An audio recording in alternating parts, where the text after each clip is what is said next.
My thesis topic is Bharat Bhavan at Varkala. Bharat Bhavan is a multi-art center set up to create an interactive proximity between the verbal, visual and performing arts. During 1970s, it was the vision of our former Prime Minister Pandit Jawaharlal Nehru to construct Bharat Bhavan for each and every state in India. But after his death, his vision of Bharat Bhavan for every state could not be fulfilled. It was last year when UNI launched a competition project to design Bharat Bhavan in different states of India. There is a cultural negligence in India from past few decades as the younger generation is deviating to Western culture and there is a need to educate them about the importance of Indian culture and heritage. The aim of the project is to design a new Bharat Bhavan in Kerala at Varkala, encapsulating things that have made India and are made in India. The proposal aims to create holistic architectural experience, showcasing culture of Kerala in all aspects. My main live case study is Bharat Bhavan at Bhopal, which is the one and only constructed Bharat Bhavan in India. Designed by architect Charles Correa in 4 acres of land, it is governed by Madhya Pradesh state government. The site for this art center is on a gently sloping area overlooking the lake in Bhopal. Sunken platform is influenced by the step wells found in Rajasthan and Gujarat. The terraces and courtyards reflects Korea's concern with progression through spaces. The major puzzle where parts are casually revealed and the complex of internal streets act rather like a village. The movement is based on shifting of access through different levels within the building. Stepped ramp or terrace transition help promote continuous free flow circulation and it avoids accumulation at a center point. The locally available red sandstone is used for the outer facade of the building. Second live case study is Savitri Bhavan and Kala Kendra at Oroville, Pondicherry. Savitri Bhavan is a memorial building dedicated to Sri Aurobindo. It is a center dedicated to fostering a living sense of human unity through spiritual education based on the vision and teachings of Sri Aurobindo and the Mother. My literature case studies are Kala Academy Goa and Ideal Land Art and Culture Center, China. Kala Academy Goa is an institutional building designed by Charles Correa in a gentle slope of 6.3 acres. It is established in 1969 for the promotion of art and culture in Goa. It shares similar character with Bharat Bhavan Bhopal since it is designed by the same architect. Next literature study is Ideal Land Art and Culture Center, China. The idea of solid and void is considered as a main emphasis on architecture spaces of this project. It consists of 5 courtyard type buildings combining children's library, multimedia exhibitions, organic restaurants, tea houses and rehabilitation centers. My site is situated at Mantra, Varkala. Varkala is a coastal town situated at a distance of about 50 km north of Trivandrum. Varkala is important for religious and tourist destinations in Kerala. Varkala is visited by domestic as well as foreign tourists regularly as well as during special occasions. The proximity of Pabanasham Beach and Varkala Shivagiri Mutt make the site a cultural hub. Varkala is well connected through landways, railways and waterways. The proposed site is located at Mandra, which is a panchayat in Edava, Varkala. The site is facing the Arabian Sea and has a gentle slope from northeast to southwest.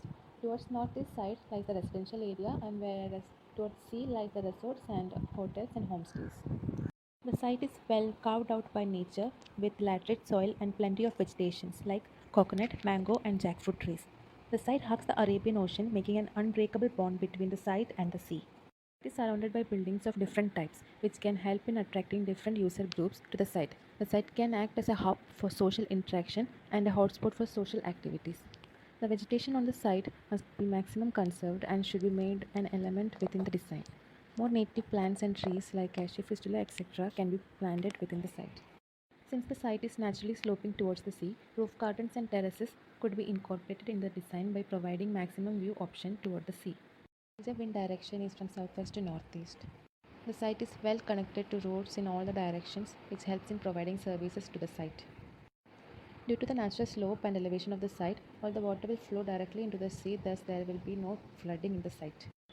Since the site is located in a calm environment with ocean sound, vehicular noise will be less since it is a sub-road. The main entry to the site will be from the 12-meter wide road, which is the Varkala Mantra road, and the rest could be utilized as service roads. Since the site is set in 3 levels, levels could be utilized as a segregation of spaces. Coastal erosion due to the movement of water could be controlled by building seawall along the cliff. As per CRZ 3A, a non-development zone of 50 meters should be left from the high tide of the sea, and an extra of 50 meters could be left as a buffer zone for extra safety. Comparative case study analysis and design brief. The design should evolve from the site considering the natural elements present in the site. Passive architectural methods should be utilized while designing. These are the elements taken out from the case studies which will help me in designing my project. The site has a full potential of a cultural land due to its close proximity to Pavanasham Beach, Varkala Shivagiri Mutt and Mantra Temple, which is situated close to the site. Since the project has different type of spaces, hence it is important to segregate between public, semi-public and private spaces. Conceptual development. The site is a cultural hub as well as a tourist attraction which will bring a set of user groups into the site. The main challenge is to bring all kind of user groups into the project and to set a harmony among each other through design. The design should create a link between the user, site, culture, and the context. Free flow of movement in public spaces and restricted movement in private areas to be brought through design. Pure Kerala traditional architecture style should be followed to bring made in Kerala experience and feeling. The nuclear family style is destroying our community living, which we had earlier as a tradition. There should be a space for everyone to come together and celebrate their festivals and special occasions together. The directional movement of the design will direct the users into specified nodes and then showcasing the sea. The main entry will be from the 12-meter wide road, and the curiosity to discover natural elements will lead the users into the site. Buildings should have a Kerala architectural style, including the elements such as gable, mangrove tiles, sloping roof, low roof with overhang, veranda, high plinth, steps, wooden and stone columns. All the buildings forms are evolved from traditional Kerala style. The main entry will be directed from the gateway, which will have separate pedestrian and vehicular access. There is sufficient car parking area within the site, and parking is limited within the entry itself to make the site pedestrian friendly.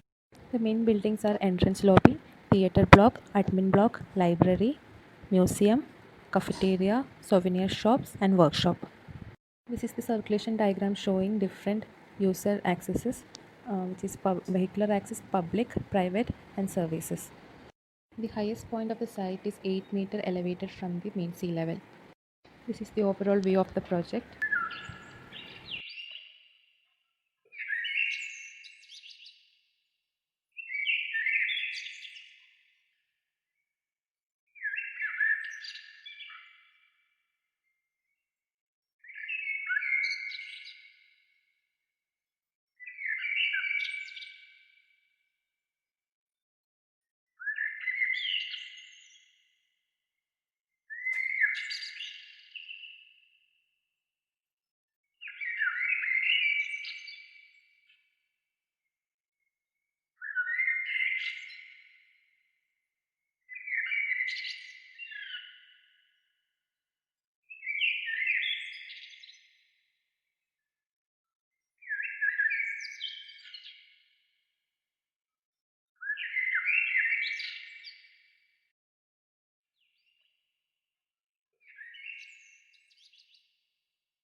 Entrance theatre and basement parking block. There are two separate entrances provided for the main entrance and lobby theatre block in order to minimize rush and congestion and to manage crowd. Disabled parking is provided near to the entrance in order to make their movement easy.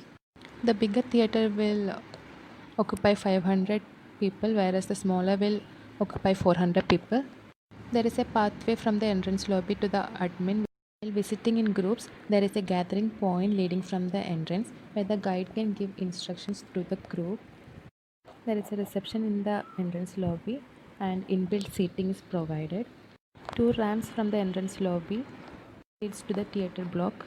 A separate private entrance for the administration from the rear side of the building, whereas the common people can access the admin from the entrance lobby, leading a pathway.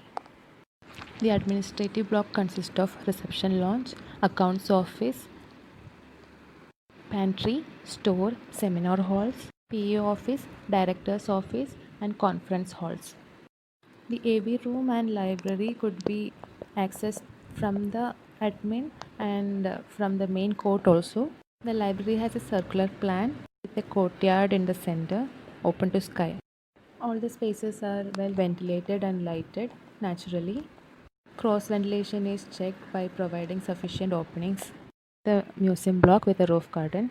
The design resembles a labyrinth and will direction the users through the flow, making them move in one direction, ultimately reaching the entrance point itself. Both natural lighting and artificial lighting is used in the spaces. The courtyards will provide diffuse lighting, which will reduce glare. This is the plan of the roof garden. The space could act as a communal area as well as a relaxing point. It has sufficient amount of seating where people could sit and enjoy the sea. There is a bridge connecting the museum block and the auditorium block, which will integrate both the buildings. The plan of the restaurant block with multi-level seating. There is a bridge connecting the restaurant block and the admin, where a separate dining area is provided for the office staffs. There is a combination of single seaters, family dining, and social dining spaces. There is a kiosk which can be accessed from the lower level of the site. There are two entrances for public and as well as service entrance, which is from the rear side. A good view of the sea could be obtained while dining in outdoors dining area. These are the drawings of the amenity block and the souvenir shops. The amenity block is also considered as the main block itself, providing comfortable design solutions. Sufficient ventilation will keep the toilet away from the foul smells. The toilet block is placed in the eastern side, not blocking the wind direction. Sufficient seating spaces is also provided inside the amenity block, including the courtyard spaces. Are also provided from where people can buy memories from the site. This is the plan of the workshop. There are workshops for Kerala mural painting, clay pottery, metal cast workshops specializing in Aranmula Wall Kannadi, Kerala handloom for Kaitari. The products could be exhibited in the exhibition space provided. Inbuilt storage facilities provided with storage cabinets attached to the walls. Courtyard spaces are made part of the workshop for free design movement. These are the common public areas which link the built and the unbuilt spaces. Covered pathways are provided. Steps could be utilized for both movement as well as for seating. Steps and ramps both are provided, making the whole design barrier free. The natural vegetation as well as the natural slope of the site is maximum preserved. The laterite extracted from building the stepped amphitheatre is used for building the outer walls of the building, which will protect the buildings from seawater corrosion. The special topic which I have taken is lighting in museum and exhibition spaces. Both natural and artificial lighting is used in the museum spaces, giving more preference to the natural lighting through courtyards and skylights. Finally, this is the physical model of the site.